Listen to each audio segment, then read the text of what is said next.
bereket ve mağfiret ayı Ramazan. Yine çepeçevre sarmaladı dünyayı bir baştan öbür başa.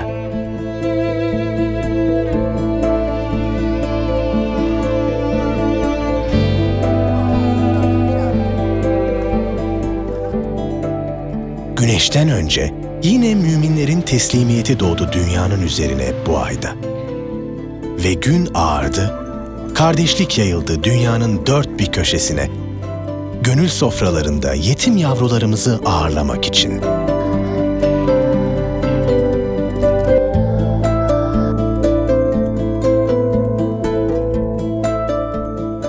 Biz, sizinle birlikte çıktığımız ve yetimlerimizin dua ve bereketiyle yürüdüğümüz bu kutlu yolculukta, yetim yavrularımıza olan sevgi ve muhabbetimizle, onların güzel haberleriyle karanlıkları geride bırakabilmek ve Rabbimizin rızasına erebilmek gayesindeyiz.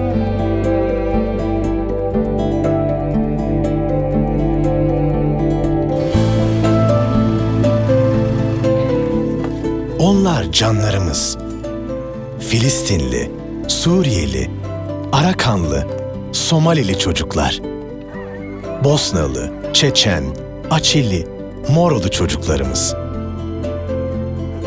Onlar gözlerimizin nuru Tanzanyalı, Ganalı, Sudanlı, Haitili, Türkiye'li çocuklarımız. İnsanlığa, İslam alemine, bizlere emanet olanlar. Farklı dillerde, renklerde, ırklarda, iklimlerde olsalar da gönül lisanlarıyla yürekten selamlıyorlar, sevgi ve şükran duygularını iletiyorlar sizlere. İyi ki varsınız.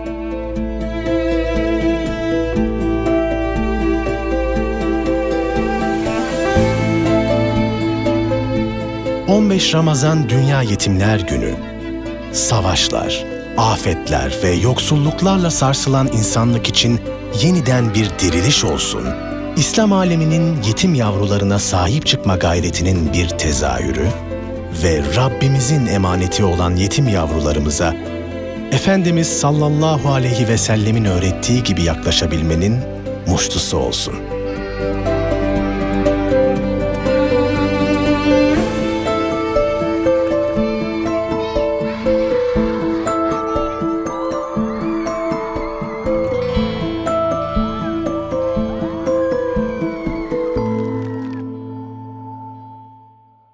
İHH İnsani Yardım Vakfı